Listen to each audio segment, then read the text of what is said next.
Hai, welcome back to my channelnya mahasiswa. Di video kali ini aku akan jelasin tentang program magang di luar negeri. Sebelumnya, jangan lupa klik subscribe dan turn on notification biar kamu gak ketinggalan informasi terbaru dari video-videoku selanjutnya. Teman-teman di sini banyak banget yang tanya, aku tuh pengen banget nih S1 tapi magangnya di luar negeri. Apakah magang di luar negeri cuma bisa untuk anak-anak yang ngambil kelas internasional? Kalau misalnya ngambil kelas reguler, bisa nggak untuk magang di luar negeri juga?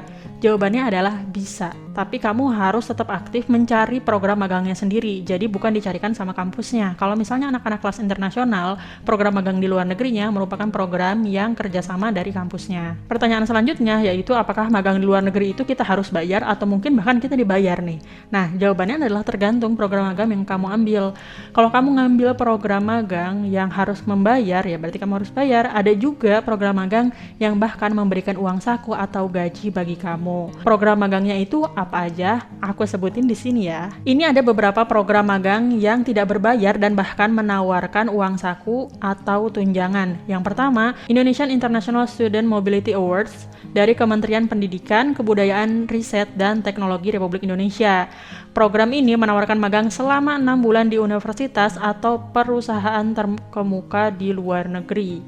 Yang selanjutnya ada Internship and Research Opportunities in the United States dari Kedutaan Besar Amerika Serikat di Indonesia, di mana program ini menawarkan magang selama 3-6 bulan di perusahaan, organisasi nirlaba, atau lembaga penelitian di Amerika Serikat. Yang selanjutnya ada Global Volunteer Program dari Global Volunteers. Program ini menawarkan magang selama 2-4 minggu di organisasi nirlaba di berbagai negara di dunia. Yang selanjutnya ada IESEC Global Talent dari IESEC.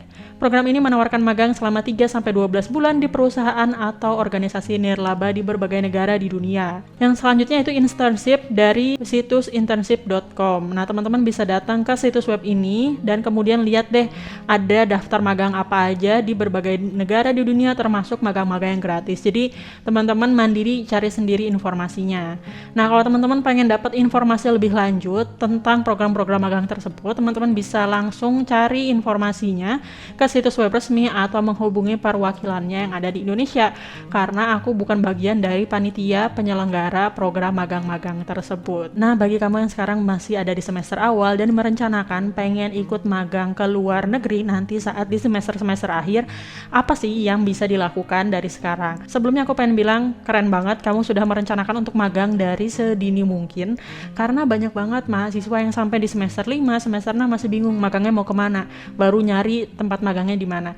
Jadi kalau kamu sekarang masih di semester awal dan sudah berencana nanti mau magangnya ke luar negeri, aku acungin jempol banget karena kamu mempersiapkan lebih awal, dan persiapan lebih awal selalu lebih baik dibandingkan yang persiapan terburu-buru di akhir nanti. Oke, apa sih yang harus dipersiapkan dari sekarang? Yang pertama, rencanakan sejak awal. Yang perlu kamu rencanakan adalah kamu perlu tahu sebenarnya minat sama bakat kamu apa dan kamu pengen magang di bidang apa. Misalnya kayak aku pengen magang di luar negeri nih. Oh oke, di luar negeri bidangnya bidang apa? Kalau direncanakan dari sedini mungkin, teman-teman bisa punya setidaknya 3-5 list perusahaan atau tempat magang yang teman-teman pengen tuju nanti di semester akhir. Kemudian, setelah menentukan tersebut, hal kedua yang teman-teman harus lakukan adalah persiapkan diri. Oh, udah tahu minat sama bakatnya di mana, pengen magangnya di mana. Oke, kalau gitu apa yang harus dipersiapkan dari sekarang? Kenapa? Karena kalau misalnya magang di tempat-tempat bagus, apalagi tempat-tempat magang yang memberikan gaji atau uang saku atau tunjangan, pasti peminatnya nggak sedikit. Akan ada banyak peminatnya. Dan kalau banyak peminatnya, maka otomatis akan ada seleksi. Dan kalau ada seleksi, pasti akan dipilih yang terbaik. Karena itu persiapkan diri dari sekarang, perbanyak prestasi, perbanyak soft skill dan hard skill lainnya. Yang selanjutnya itu lakukan riset ke tempat magang yang kamu inginkan.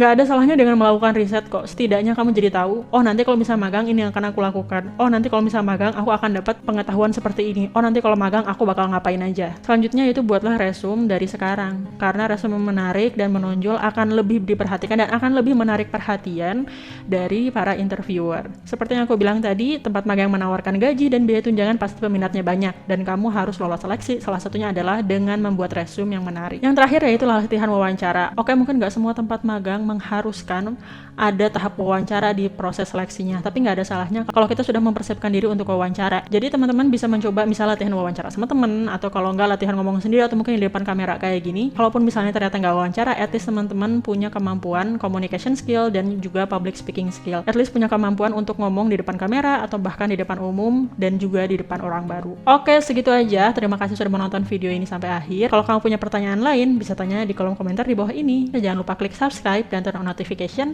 Sampai jumpa di video selanjutnya. Terima kasih.